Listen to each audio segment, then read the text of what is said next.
across every country, every sector, and every person.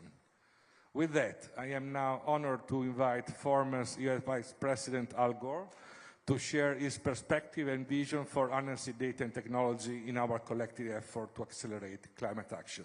Thank you very much, sir. Give it applause. Thank you very much. Thank you very much, Daniele, and thank you for stepping in for Simon, and we wish him and his team well in dealing with the events of last evening. I recognize a lot of friends and partners and associates here. In just a moment, I'm going to invite my co-founder of Climate Trace, Gavin McCormick, to come up, and he and I are going to do a joint presentation on behalf of the 165 members of the Climate Trace Coalition, some of which, by the way, are here. Debbie Gordon of RMI is here, and Sausan Sachi from Sea Trees are here. Leading expert in the world on oil and gas, one of the leading experts in the world on forests. John Kreitz of RMI is also here. Climate Trace is independent, privately funded. I want to thank my partners at Generation Investment Management, David Blood, Clara Barbie, and Eduardo Mufarej.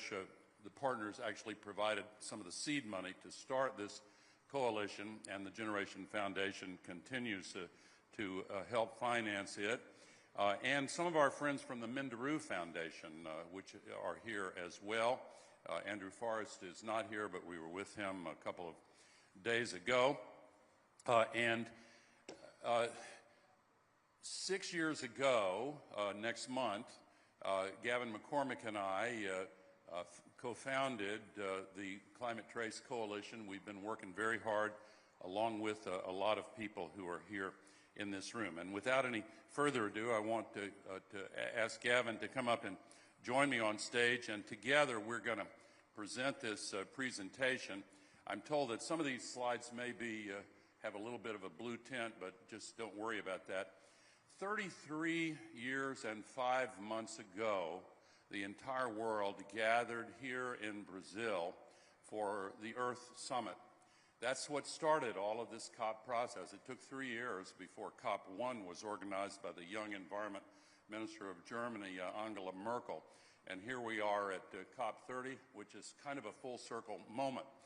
And of course, the purpose is to deal with the climate crisis, and this thin blue shell of atmosphere surrounding our planet is so thin it's only 5 to 7 kilometers thick. It's blue because that's where the oxygen is, and we are using it as an open sewer for 175 million tons of man-made global warming pollution spewed into it every single day.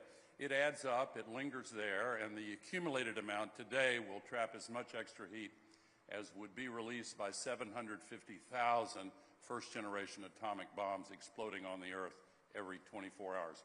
Literally insane that we're allowing this to continue. In any case, the temperatures are going up because of that. Last year was the hottest year in recorded history. And the consequences have been spelled out by the Intergovernmental Panel on Climate Change. One that needs more attention is drought. This is the prevalence of drought in the 1950s, and there has been a 299% increase since then. Here's what it looks like today. 61% of all the land mass on Earth last year experienced at least 1 month of extreme drought. We have seen it right here in the Amazon region, the worst drought on record, and in the Colombian part of the Amazon River Basin, the flow of the water receded 90%. We've seen it on every continent, including Europe, for example, where some farmers are abandoning their farms because of the continuing droughts. And when the temperatures reach record high levels, this was the all-time temperature record earlier this year in Turkey, the fires become much more common. In the last 20 years, the extreme fires have doubled in their intensity and their frequency. This is the 3rd year in a row that Canada has had massive record-breaking fires. We smell the smoke in my farm in Tennessee in the south part of the U.S. It goes around the world actually now. And from fire to ice, Antarctica is beginning to melt much more rapidly. Just 2 weeks ago, a new study pointed out that this Victoria Glacier retreated 8 kilometers in only 2 months. That's 10 times faster than the previous record. You may have heard the news about this 600-year-old village in Switzerland. 90% of it was wiped out by a glacial avalanche. There are other such events around the world. It's most threatening in the Himalayan region. And we need to adapt as well as mitigate. But we need to also be realistic about the fact that some things, if we allow this insanity to continue, using the sky as an open sewer, some things will be very difficult to adapt to. So Greenland, in the hour that we have been here this morning, Greenland has lost another 30 million tons of ice. Every hour of every day, 30 million tons disappear from Greenland. That's one of the reasons The Economist had this cover story last year saying that we could lose $25 trillion related to the global housing market within the next 25 years because of sea level rise and other consequences of the climate crisis. If you look at all of the extra heat that's been trapped, that has been melting the ice and causing the droughts on the land and atmospheric temperatures, how does that compare to what's going into the oceans? 93% of all this extra heat goes into the oceans, down 2,000 meters and below. And shockingly, half of this increase has been in the last 20 years. This is one reason why, according to Johan Rockström and other experts, the tipping point on corals may have been crossed. 84% of the world's coral reefs have been affected in the last 2 years. And of course, as the oceans heat up, they evaporate more moisture into the sky, and the atmospheric rivers become much stronger and much more frequent. This is one from the Gulf of Mexico that's quite persistent coming into the southeastern part of the United States. And so when those atmospheric rivers release their moisture, the downpours get much bigger. Some of the scientists call them rain bombs now. Just a few days ago, last week, 1.7 meters of rain fell in 24 hours in the city of Hue, Vietnam. 5.5 feet in 1 day. This is unfortunately becoming quite common. Just 6 days ago, the first of 2 giant typhoons hit the Philippines. The second one hit 2 days ago. 1 million people were evacuated, 500,000 from the one last week.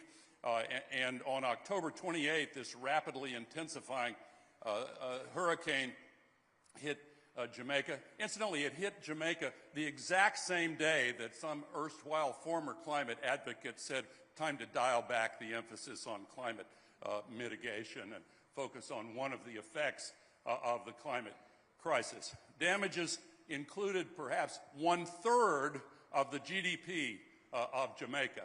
Just 1,000 kilometers to the east, by the way, Simon Stiell's home island, Carriacou, was devastated. 90% of the structures devastated 1 year earlier in Carriacou, where his grandmother still lives. So in September, half of India experienced massive flooding, hundreds of thousands of people displaced. A month before that, 2 million were affected by these downpours in Pakistan, 800 people killed. In China, there have been multiple rain bombs. This one dropped 54 centimeters in only 8 hours. Here in Brazil, farther to the south, in Rio Grande do Sul, they had another massive event this year, but 1 year earlier, they had the worst flooding in the entire history of Brazil. 600,000 people displaced by this flooding. In my home state of Tennessee and neighboring North Carolina and that region, 500 people were killed last fall by the downpours associated with Hurricane Helene. In 4 days, we had more water fall from the sky than falls over Iguazu Falls in 2.5 years. How long are we going to stand by and keep turning the thermostat up so that these kinds of events get even worse? And 1,000 kilometers to the west of here, where the great confluence of the Rio Negro and the Rio Salamanca form the Amazon River, these highly intelligent, conscious, special beings, the pink dolphins, are now in danger of extinction.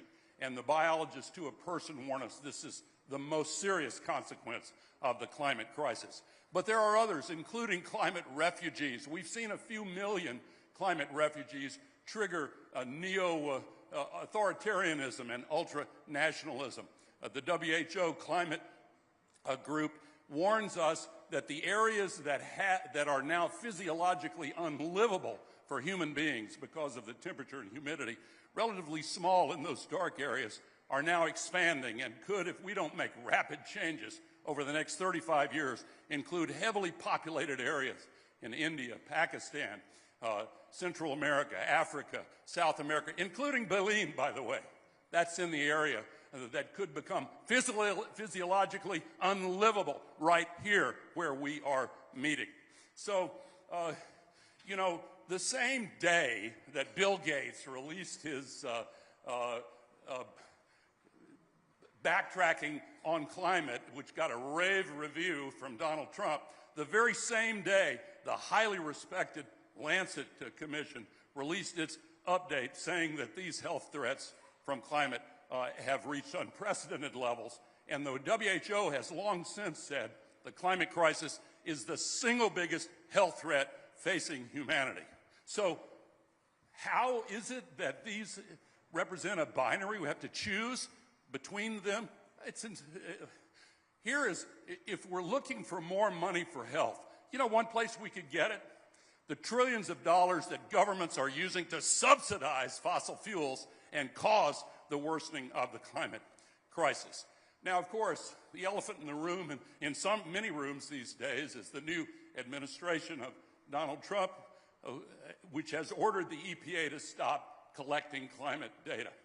One of the many reasons why Climate Trace was formed was to give independent sources of accurate data. We look at the globe and we have measured, identified and measured all of the significant sources of global warming pollution. Every one of these columns represents, by its height, the extreme emissions. You can zoom in and click on the top of any column and see what is there. And I'm going to turn it over to Gavin now to tell you in more detail what we do. Thank you. So I'll be back. I'll be back.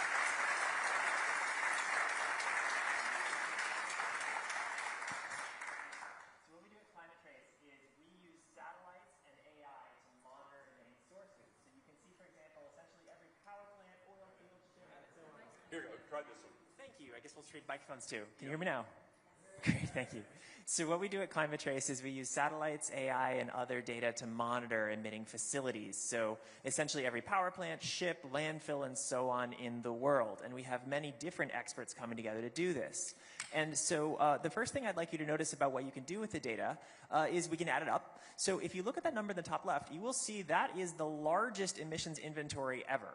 And the reason for that is we can see evidence clearly from space of many emitting facilities that are not in any inventory. We can see landfills that governments don't know about. We can see cattle farms that supposedly don't exist. We can see oil fields that have not fully reported their emissions. But you can do a lot more too. And so the next thing we can do is we can slice and dice the data. So for any country, state, county, large city, or increasingly even many companies, we can look at all of the facilities in that area and we can add up the emissions. And then you can continue to go. So you can actually dive down into any emitting facility. So we have 745 million sources of emissions, and you can get the data. This is split up by economic sector. You can get the CO2 or the methane or the CO2 equivalent. You can see this all together. But let's talk about what happens when you really zoom in.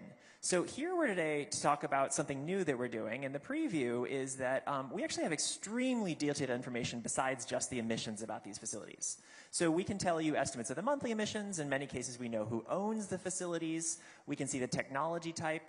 In addition to the greenhouse gases, we can now see the conventional air pollutants like SO2 and PM2.5. And the reason for this is that the same facilities that are causing climate change are in almost every case the ones that are making us sick on a human level. And so it's those same pollutants that cause both effects.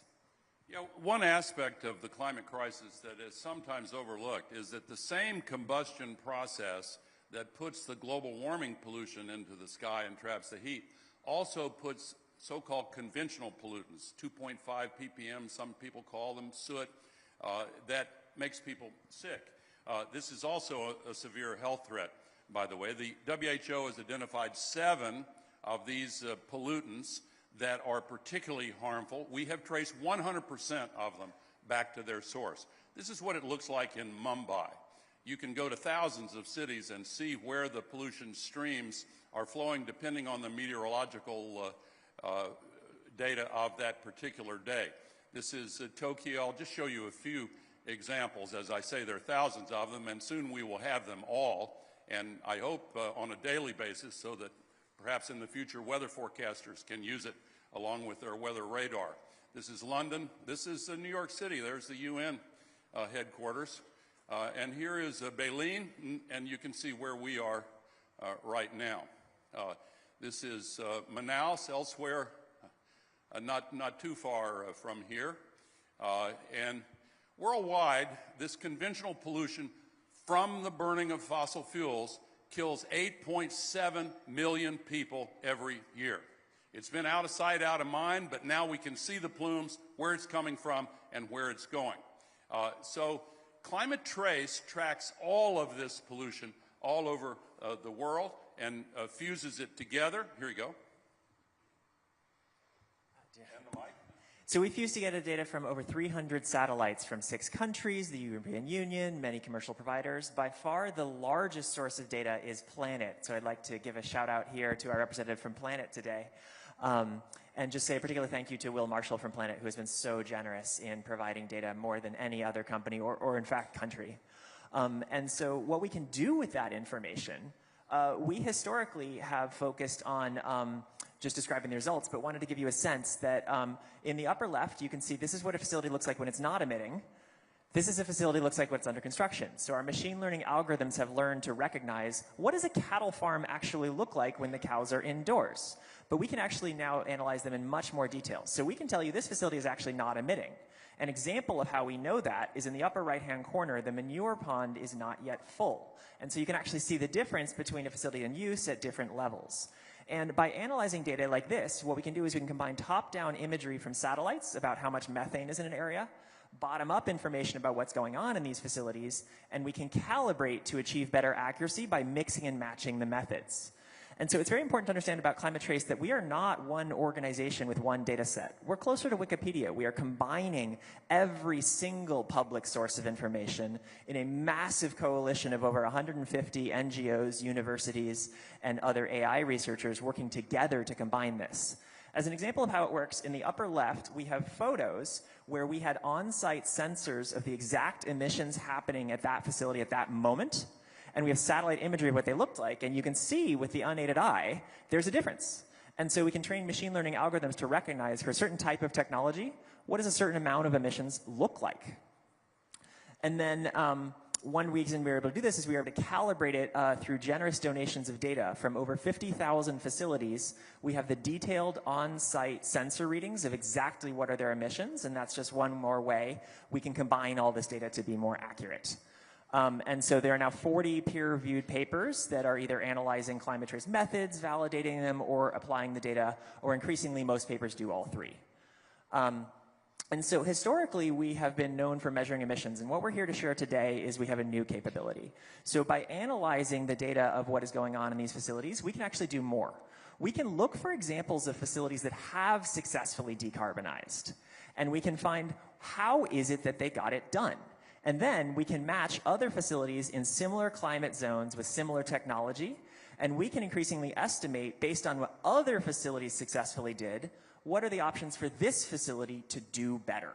So in terms of data into action, let's just use an example. So Glenbrook Mill in New Zealand is a leader in applying electric arc furnace technology with renewable energy. This is really reducing their emissions. We can then find identical technology types in other facilities worldwide and estimate what would their emissions reduction be if they did that. And the big value here is instead of doing this at a vague level, we have 700 million facilities that we're able to give very specific, detailed recommendations of what would work for them.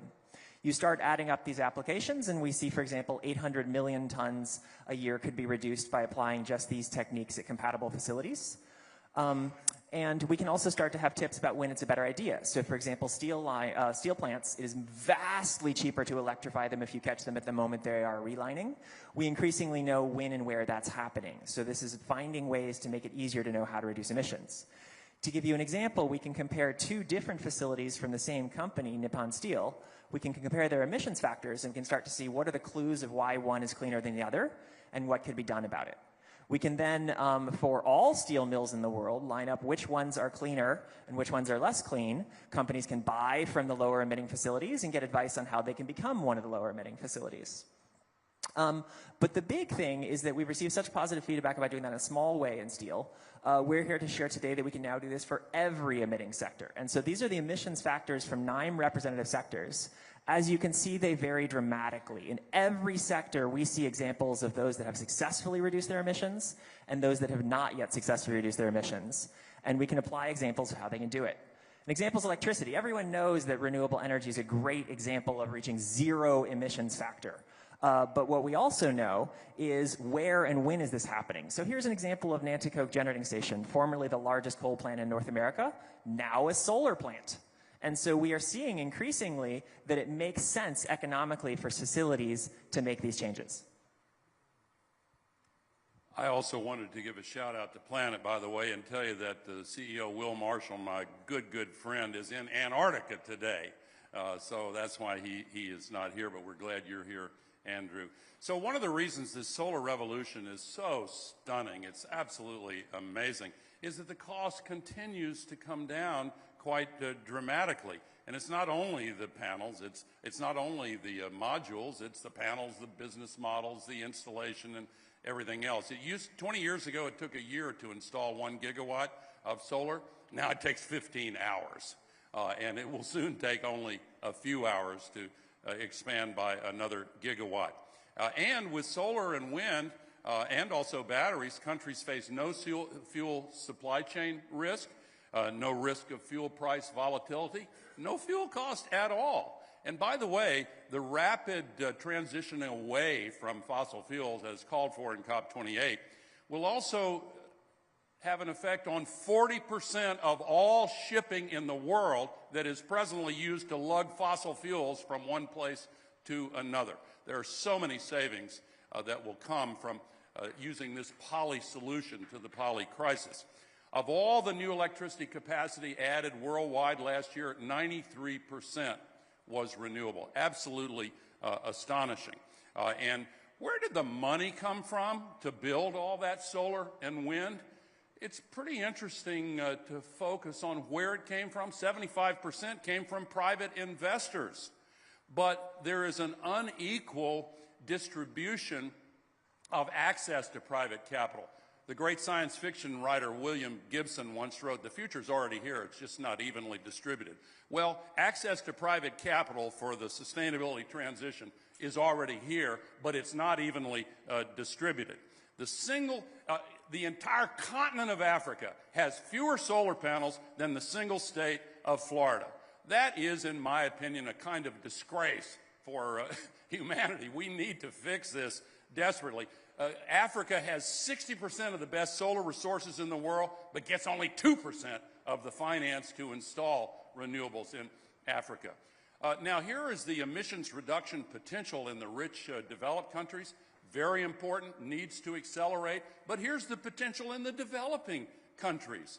3 times as many opportunities to reduce emissions in the developing world as in the developed world. Essentially 100% of all the increasing emissions in the years going forward are going to be in the developing world. So we have got to fix the unequal access to private capital in order to accomplish this transition, because at present only 17% of global climate finance went to developing nations other than China.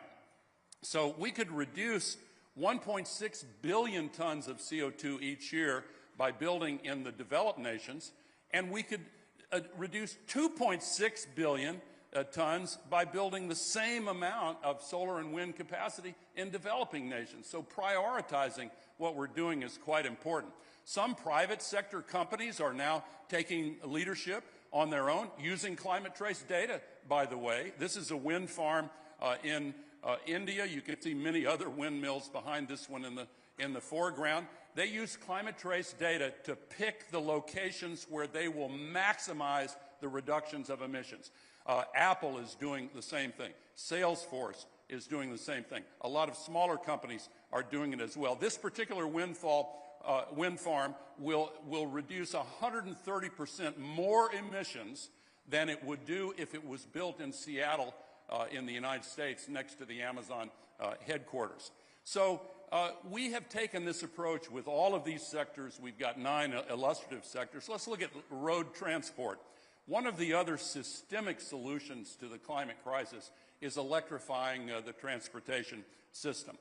Look at the example of success in Shanghai, where 70% of new vehicle sales are now electric, and they've built out their charging network. If that approach was used in Tokyo, we could see a reduction of almost 50% in the emissions from transportation and a reduction of 24 million tons of CO2 each year by more fully transitioning to EVs. And if we did this globally, we could reduce 73 billion tons over the next 25 years, 2.8 billion tons per year. And by the way, we've got the momentum now. In September, 30% of all new car sales in the world were EVs, 58% in China, 98.9% in Norway. I think they can check that box.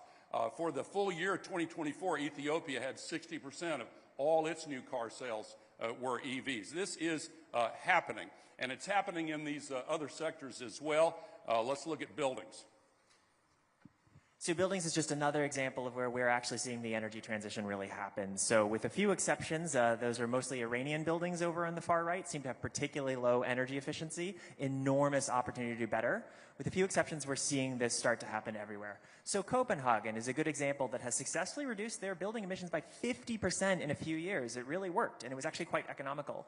And so we can do calculations like, for example, Toronto could benefit. And so this free open source tool can provide information. So for example, if you were in Toronto, what would be roughly the cost and the emissions impact of doing the same? And similarly, we can calculate the emissions of applying the solution elsewhere. And sort of the same idea happens. So I won't bore you at the same speed. I'll sort of go through these quickly. But in forest fires, remarkable progress has been made in Uganda. I'm very excited. We have someone on the panel with us in a moment from Uganda.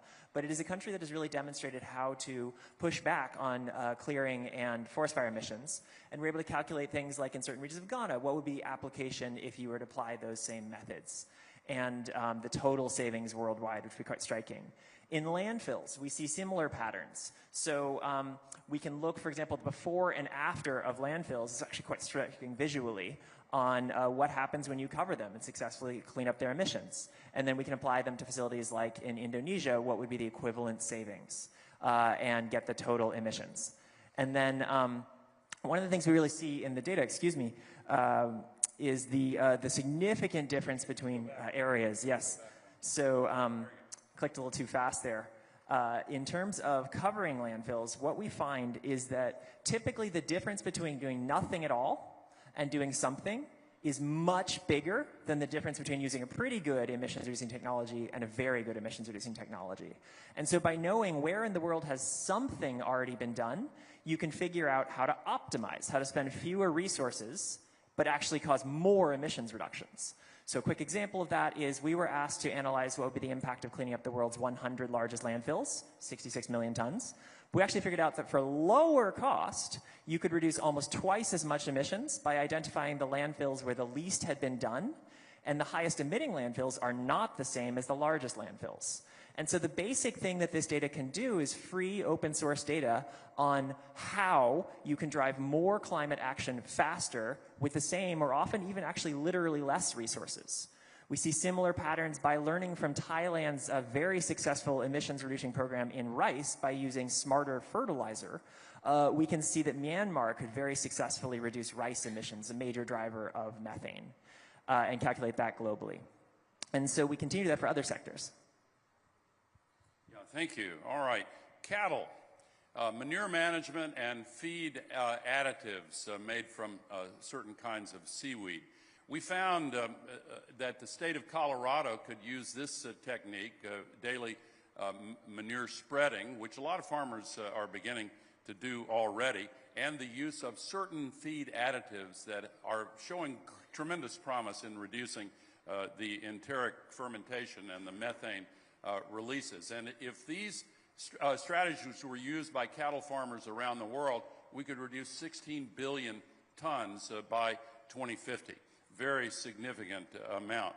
If you look at crop fires, some of these worst crop fires are in India, some other places as well on the right-hand side. But if you look at the success in the Buenos Aires region in Argentina with residue removal without burning, if that technique were used in Madhya Pradesh state in India, there could be a reduction of 18.5 million tons per year. And by the way, the news media reported just 2 days ago rare massive public protests in India about the air pollution coming in significant measure from the annual crop burning. So again, the same global warming combustion that produces the global warming pollution is producing air pollution. If we did this worldwide, 35 billion tons could be reduced by 2050. Let's look at coal mines. Of course, we want to phase out all coal mines as quickly as possible, but while they are operating, it's important to look at some success stories like this coal mine in Poland, which has been capturing and using its methane as a substitute energy source. So they've been recognized by Europe for their success. If this same technique was used for this coal mine in China and others as well, then we could reduce emissions by more than half from that coal mine and a significant amount overall. And worldwide, if this approach were used in the coal mines where it's applicable, we could reduce another 17 billion tons by 2050. So we're very excited to be here with the UNFCCC. Thank you so much, because the UNFCCC has announced today that its collaboration with Climate Trace, also with Planet and other partners to support countries in identifying the sources of emissions, ranking them, and then generating early warnings where action is advisable, and practical mitigation opportunities. Ajay Banga is doing a terrific job leading the World Bank Group. They are now using Climate Trace data to evaluate assets that are being considered for loans to reduce emissions. The C40 and the Global Covenant of Mayors for Climate and Energy are now using Climate Trace data to measure cities' emissions and to craft high-impact detailed policies to reduce them.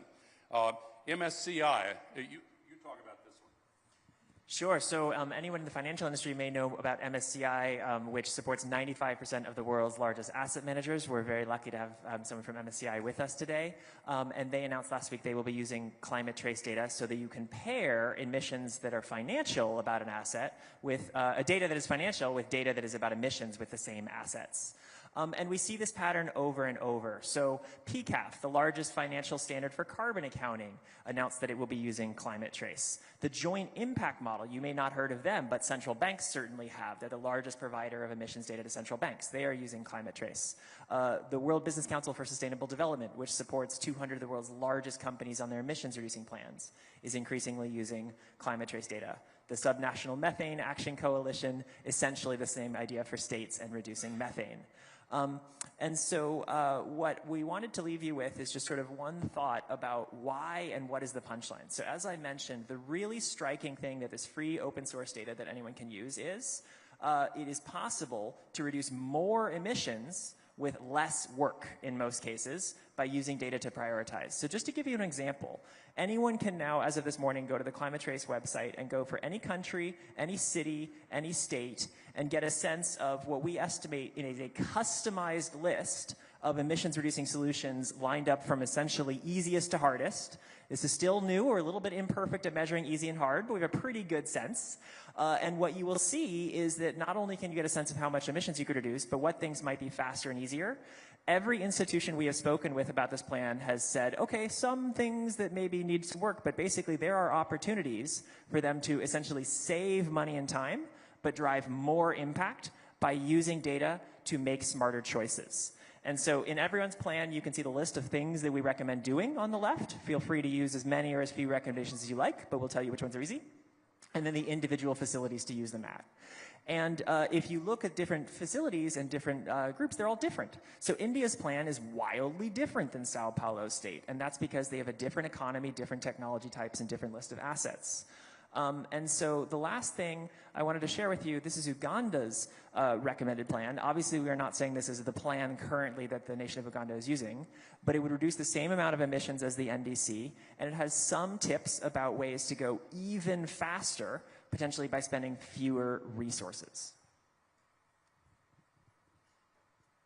So again, we want to thank all of our coalition members. Our mission is to live up to is to bring to life the old business phrase, you can only manage what you measure.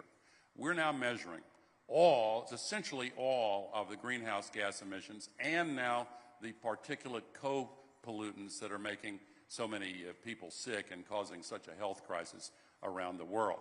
So Climate Trace is accessible on the website climatetrace.org. You can go to info@climatetrace.org. We are very excited about these new tools. We're very glad for our partnerships that we've gone through here. And we've got the technology, we've got the deployment models, we have now the measurement. Some people worry we don't have enough political will. As I always try to remind people, political will is a renewable resource. Thank you very much for being here. And now we'll come up to the panel. Kevin, great job, great job. Thank you. Thank you. I'm going to ask our panel members to come up here now. And let's see. David Gonahasa, the team lead Industry 4.0 and head of special projects at the Ministry of Science, Technology and Innovation in the Office of the President of the Government of Uganda. David, you're a good friend. Thank you so much. Have a seat and join us. James Grabert, Director of the Mitigation Division of UNFCCC. Thank you very much, Jim. Look forward to hearing from you all. Linda Elling Lee, Founding Director and Head of the MSCI Institute. Linda, thank you so much for being here.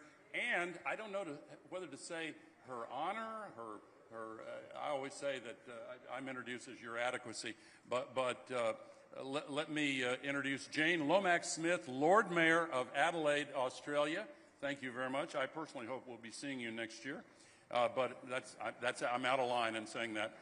And Andrew Zoli, Chief Impact Officer of Planet. Thank you very much, Andrew. Thank you for joining us. I'm going to start with one question for the entire panel, and it is, I'd just like to ask each one of you individually, this is kind of a lightning round, we're going to get to some specific questions for each of you, but as an introduction to your work, I would like each of you to share one striking statistic or piece of data that underscores the importance of climate action in your jurisdiction or work. Lord Mayor.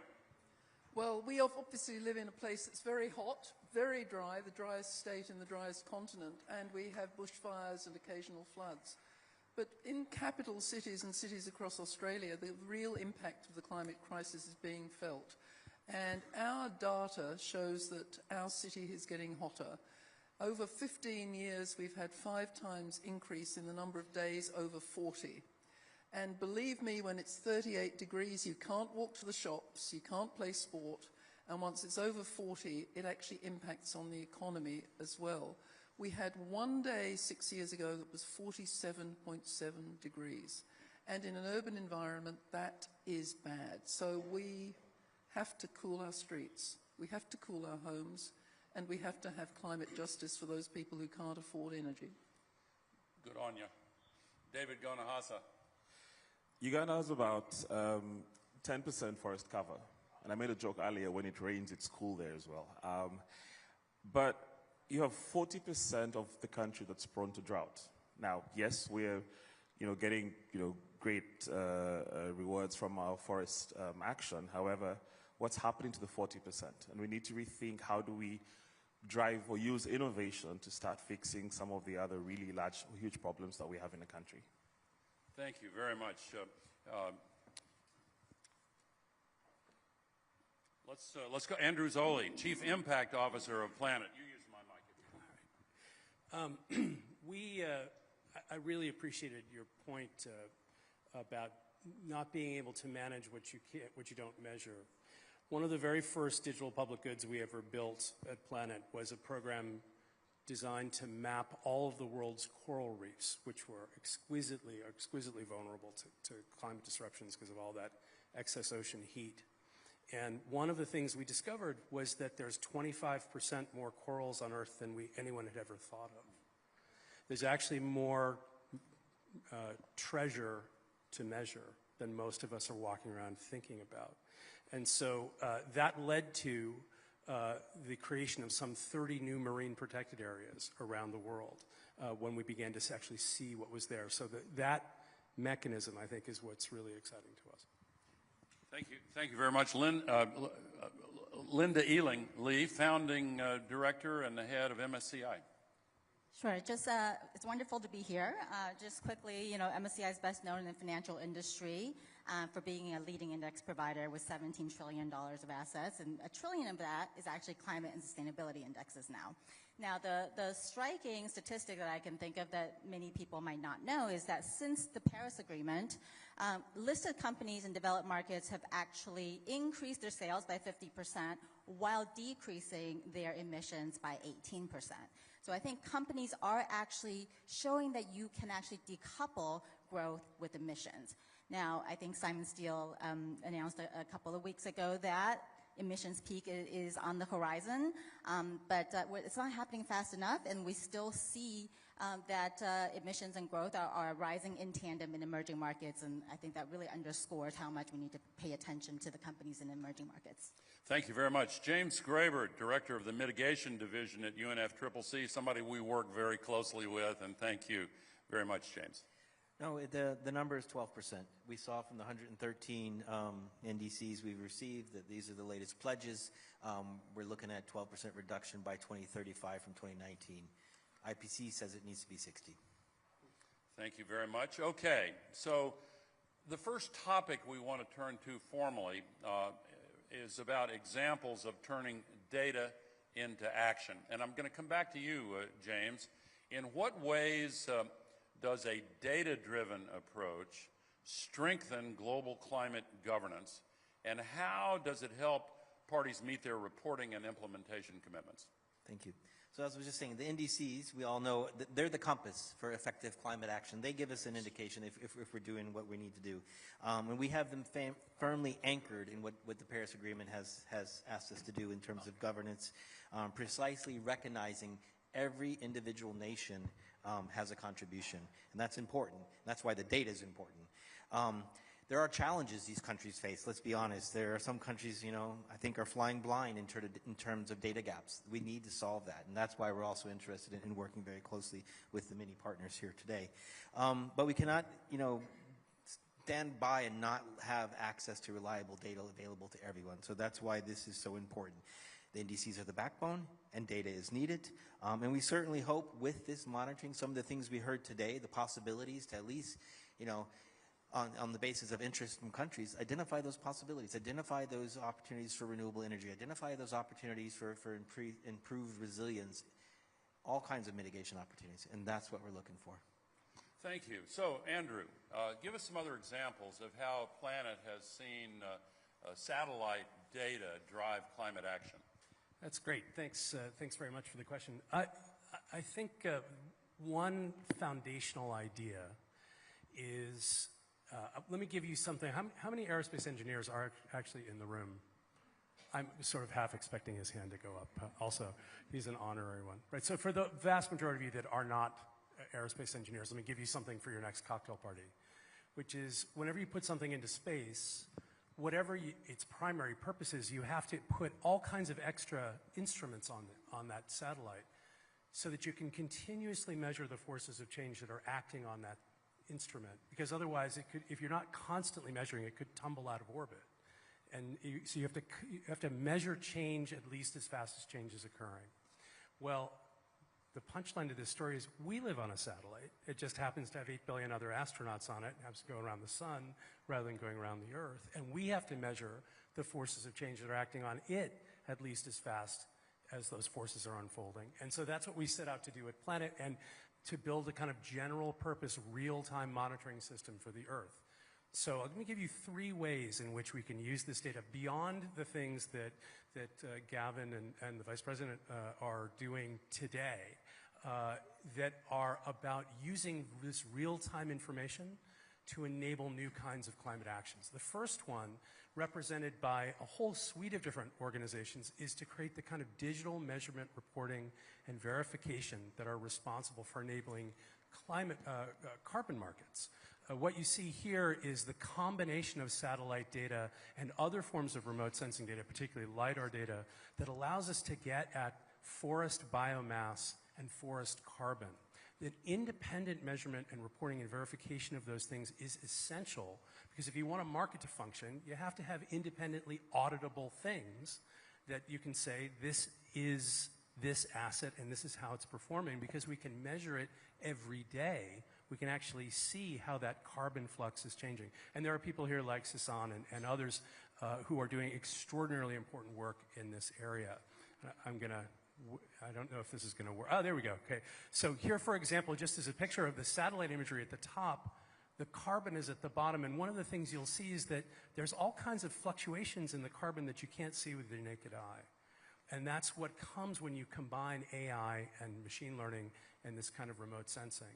Now, the second one is about a really important new kind of satellite. So a lot of the work that Gavin and the extraordinary list of organizations at Climate Trace are doing, they're modeling emissions. They're inferring emissions. And what gets really powerful is when you combine those modeled and inferred emissions with directly observed emissions.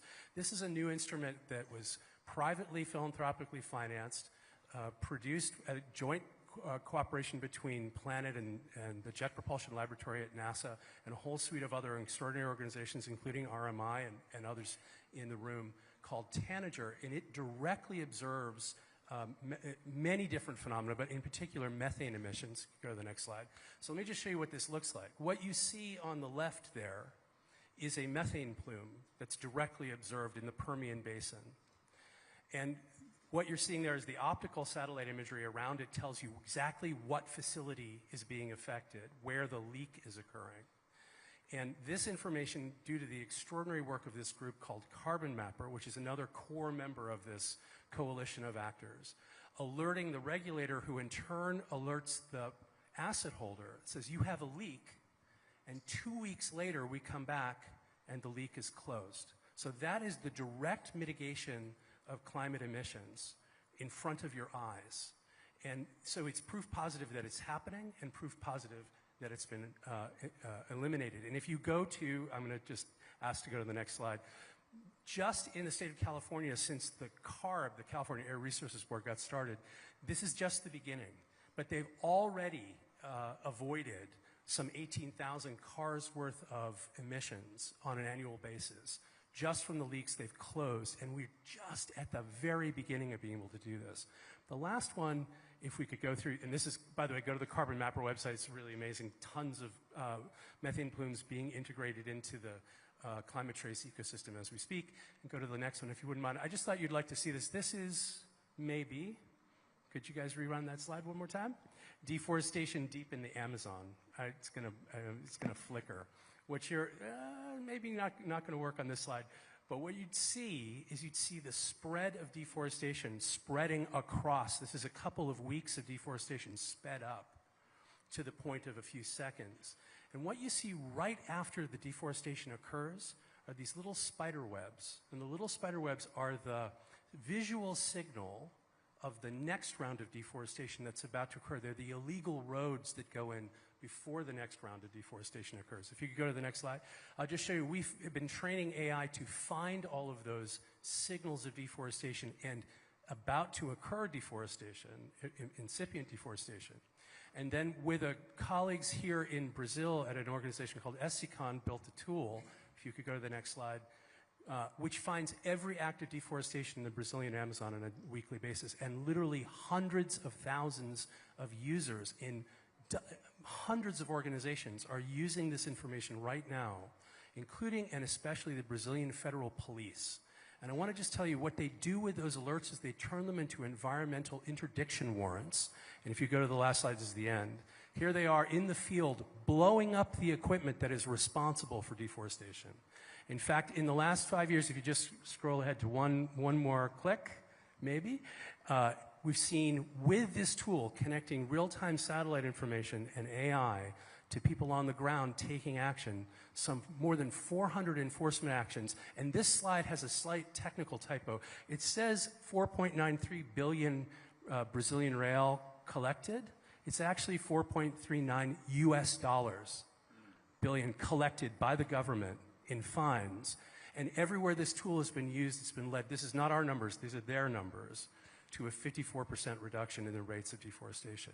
So that's what it looks like when we actually connect those kinds of signals to real concrete actions on the ground. Thank you, Andrew, and our coalition, good job, good job.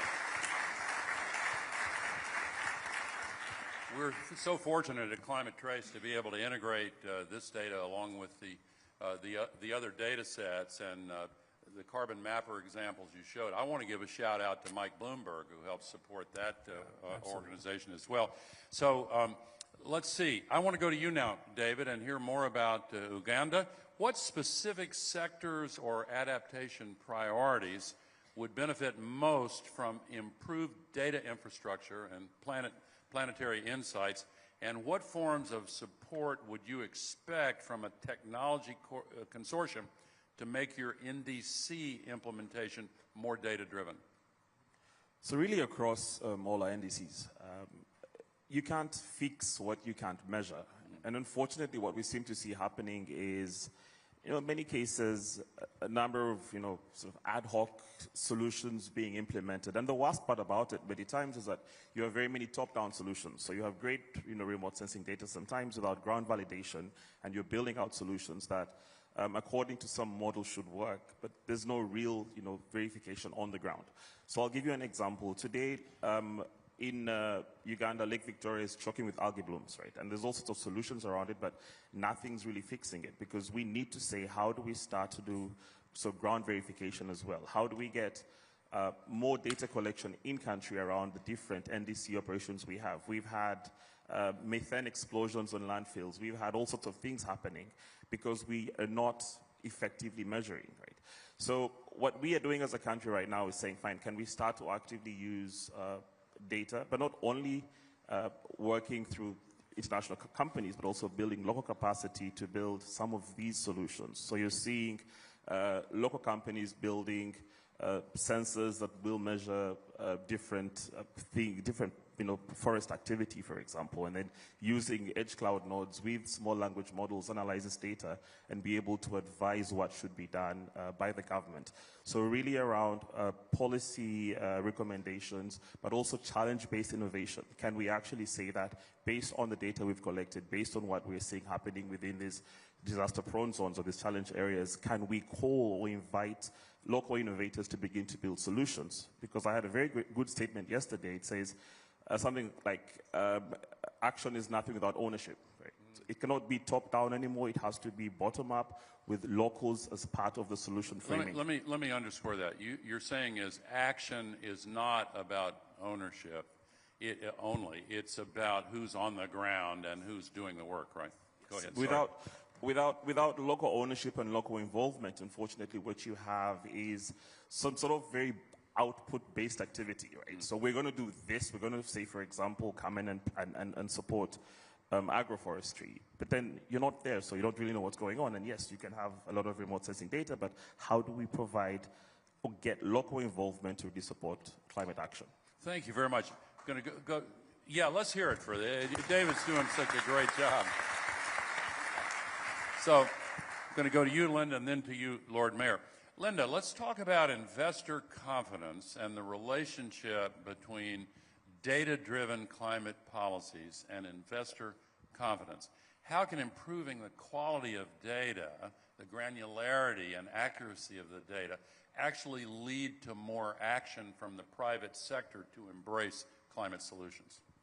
Yes, thank you. So, to give a bit of context in the world that I operate in, so the world's investable companies, so listed and unlisted, contribute about a third to global emissions. Okay, and so some of the decarbonization that we've seen, particularly in listed companies, if you can call up that chart that's on the... Let's put this slide up on the... Yeah, there here we go. Thank you. That you can see that the developed market companies have been decreasing their emissions, and the emerging market ones are the green ones that continue to go up. So some of that progress in companies really come from the influence of their shareholders, right? And the shareholders are some of the largest institutional investors in the world who have been responding to policy signals at the multilateral level as well as at the domestic policy level. Now, those investors are our clients. It is our role to be helping private sector providers of capital, so those are banks, insurers, investment institutions, to measure and manage their exposure to climate risk so that they can better price that risk and start to direct capital towards the companies that are the best positioned to win in the low carbon economy. Now, a lot of the measurement has relied on company disclosure, which really has improved since the Paris Agreement. Today, at least in the listed markets, 75% of companies disclose emissions. But what's underappreciated, unless you're kind of working with this data every day, is that there is a huge lag from when the emission actually occurs, when the company actually reports it, and then when investors actually have a full picture to benchmark that performance. But we are, I think, on the cusp of a revolution, in transparency, and that comes in part from, on the one hand, Climate Trace and this real-time emissions data you just saw, which, congratulations, it's been amazing. And the other is actually linking that with MSCI's data, where we're looking at the financial value of these assets to companies as well as to investors.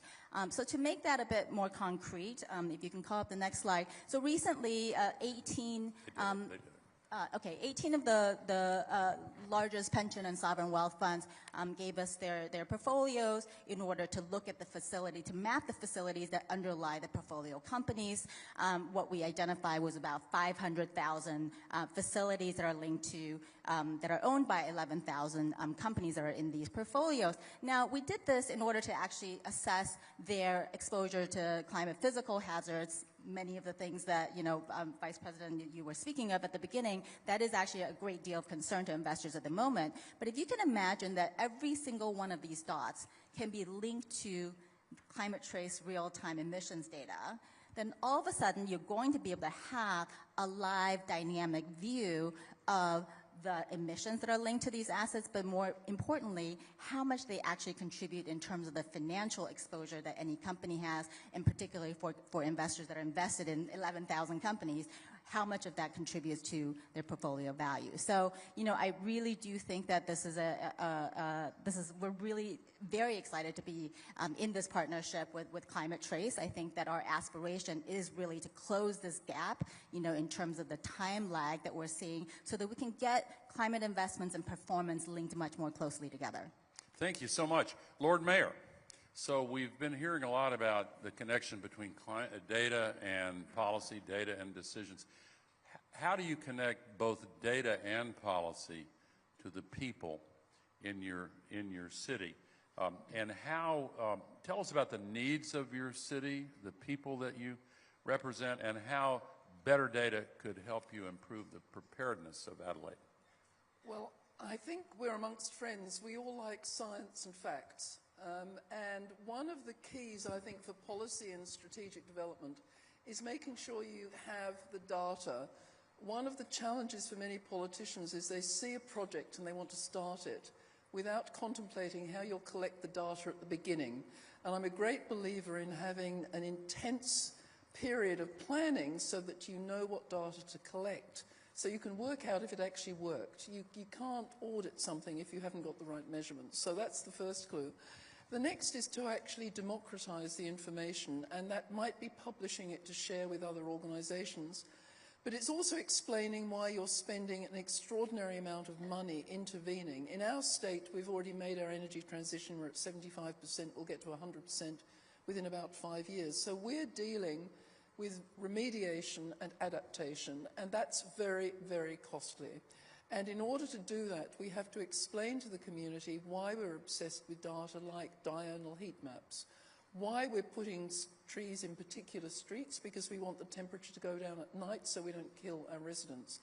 But we also have to have an argument and a discussion about it not just being people in a particular suburb or residential area that need trees, but to explain that unless we actually can deal with the sports facilities, the community facilities, the volunteering, our civil society will be damaged by temperature. And then we have to explain also to our business and our property owners that spending vast sums of money, and it's expensive to put trees on streets, is essential to save their businesses.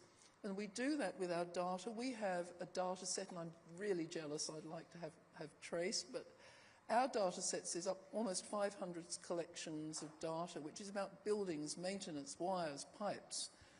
And we can not just plot where the temperatures are too hot, but we can ramp up the temperature dial and say how far you can walk on a day that's 38, 42, 45, and work out where the infrastructure has to go to make our cities viable. So democratizing the data, explaining what you're doing, and ensuring everybody knows that as a local government we're spending money to make sure our city is resilient. We're future-proofing our city, because otherwise we're in big trouble. Thank you very much. And you said you'd love to have climate trace data. Here, you have it. It's free of charge, climatetrace.org, and we will work with you if you request it to do an action plan for the city of Adelaide and your surrounding area, if you wish. Okay, we only have one more topic to explore: challenges in addressing, challenges to address and opportunities to embrace.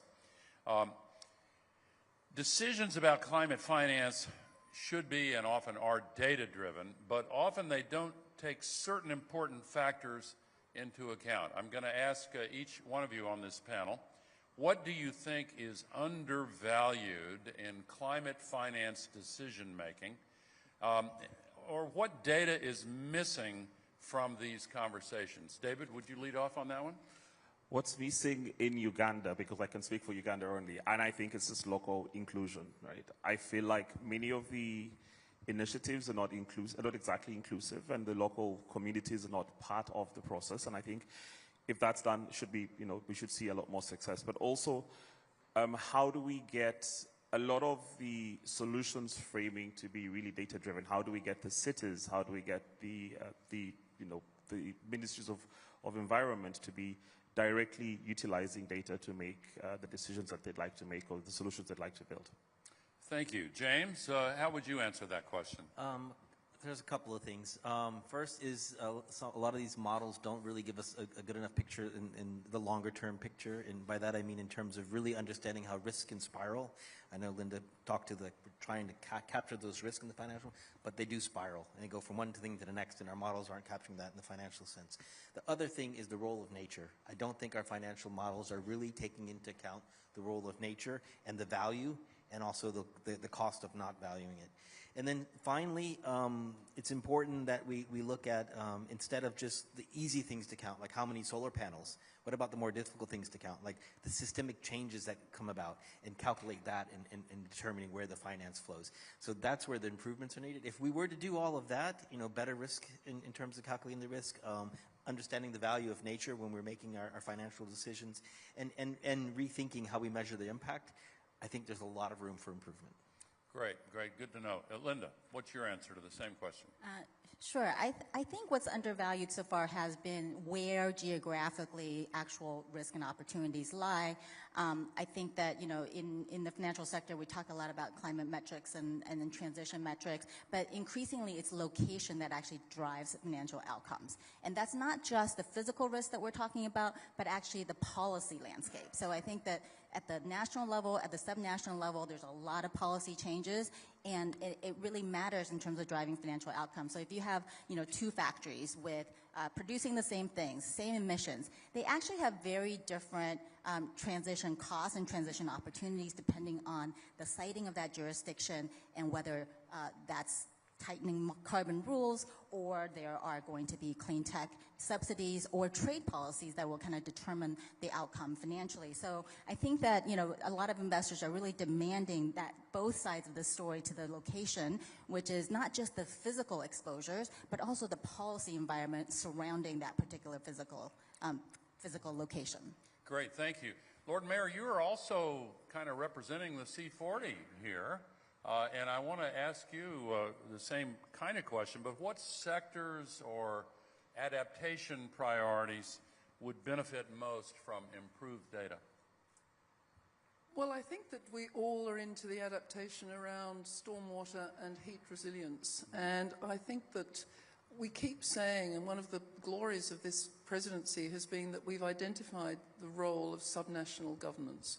And I keep saying we've got boots on the ground, we've got shovels ready, and we can do things. And having the data that can give outcomes and feed it up to our national bodies so that they can show that they've made their targets would be a great achievement for all of us. And it would help our national governments, and it would allow people to tell the stories. Because one of the challenges we have at the moment is that there's a degree of misinformation, and people are being convinced that renewables are not stable, that they're too expensive.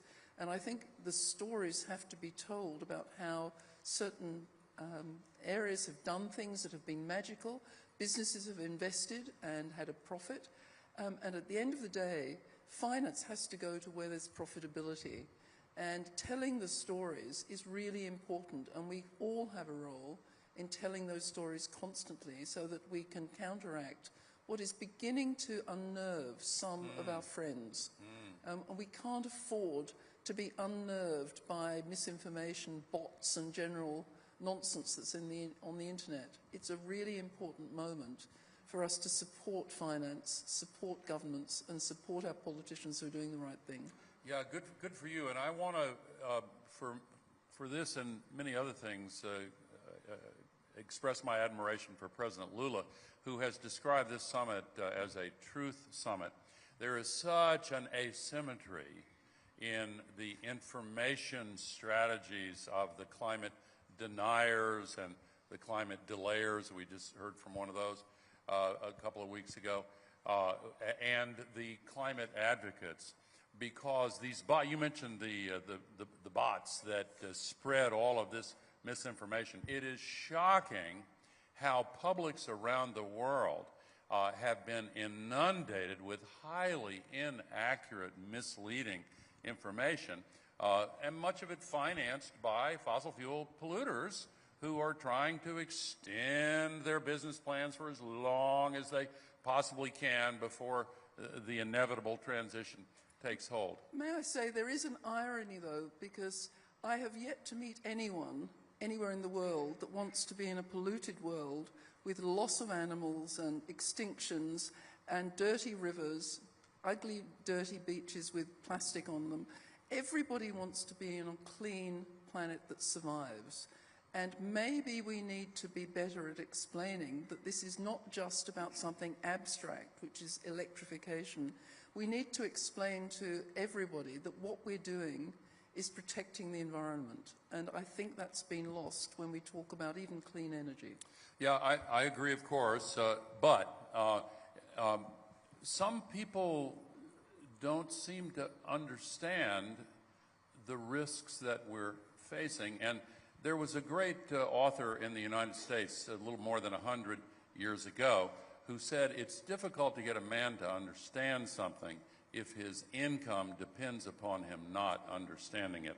So, Andrew, same question. What sectors or adaptation priorities would benefit most from improved data? You're the impact officer. You need to be, you know this answer.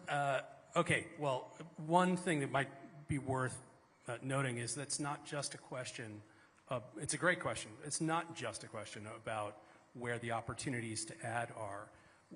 The reality is that right now, a big part of the fight has moved to actors who are trying to make the world's information services go dark. they're actually turning off public systems. So Yeah. we are fighting a rearguard action. But I actually think that in the long term, that effort is going to be wildly unsuccessful. The reality is that the physics of the planet, the most important technological wave in a century, and the vast will of the global populace all move us in the right direction. So if you live in my world, the cost, quality, availability, relevance, recency, every one of the metrics around data is moving not just in the right direction, but it is moving in an accelerated way in the right direction. It's getting faster, cheaper, better. All of those things are true.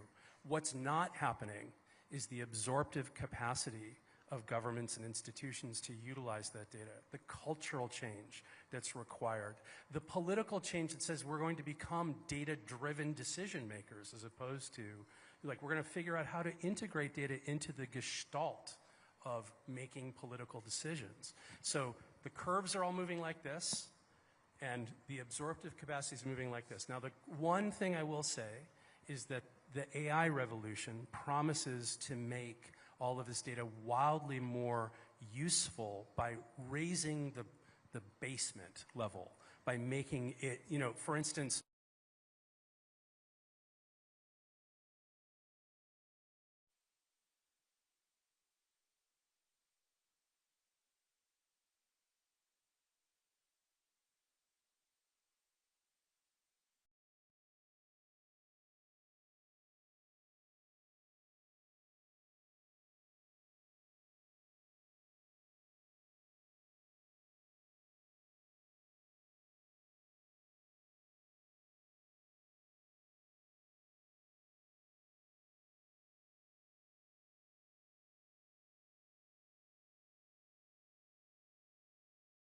directives, governmental bodies that are required to turn the insights into actual action on the ground. Thank you very much. Okay, last question. We only have a few minutes. We started this panel with a lightning round. We're going to finish it with a lightning round. Last question, and we'll come down the row from you, Lord Mayor. If you had a magic wand, wouldn't that be nice? If you had a magic wand and you could change one thing to accelerate climate action in the next year, what would it be? Well, I think in my city, one of the issues is transportation. With such a large city, sprawling, and a large country, it's very difficult to use public transport across our nation. And it would be amazing if we could electrify our fleets. The council's done it, much of the government has done it, but the community hasn't yet got there. Magic wand. So we have very many challenges where we come from, and it's a very different set of problems that we're dealing with.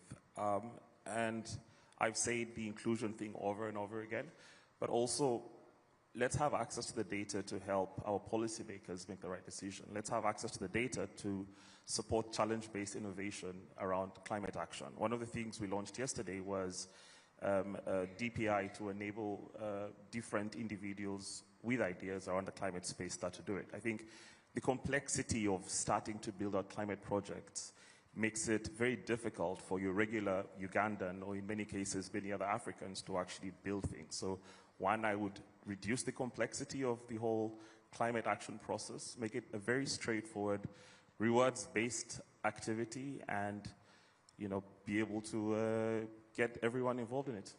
Fantastic. What about your magic wand? What are you going to do? Would it be impolitic to say regime change?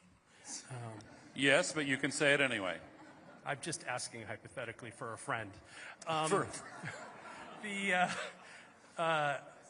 Here's what I will tell you. I want to say those Tanager satellites that are hyperspectrally imaging those methane plumes, they cost a tiny fraction of what a traditional satellite costs, and they were all entirely privately philanthropically funded by colleagues, including Mike Bloomberg, as you mentioned, Vice President Gore. And I think we need a lot more of them. I think the lesson of this moment is let's take the power of the private sector to build assets for the public sector. That's the thing I'd love to see, is more resources for that.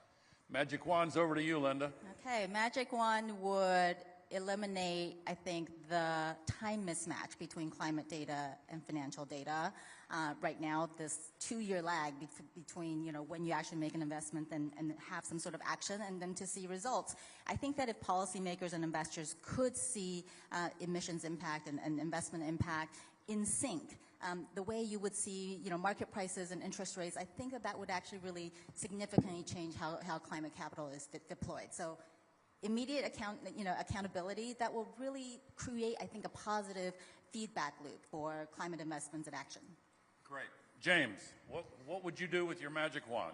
Place the best tools and the most advanced capabilities in the hands of the developing countries, and as Andrew said, and the capacity to use them. And that's exactly why we reached out to Climate Trace, Planet, and other partners to launch this consortium to really do that. And again, thanks to Uganda for stepping up to be our first pilot country.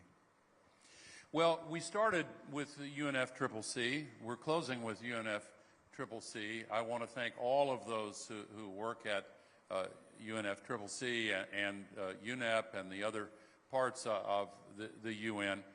Thank all of you on this panel for a great conversation. Thanks again to my partner, Gavin McCormick, and all the coalition members of Climate Trace for working so hard to make this possible. And on behalf of the team at Climate Trace, all of our coalition members, I want to thank all of you in this audience for the important work that so many of you are doing.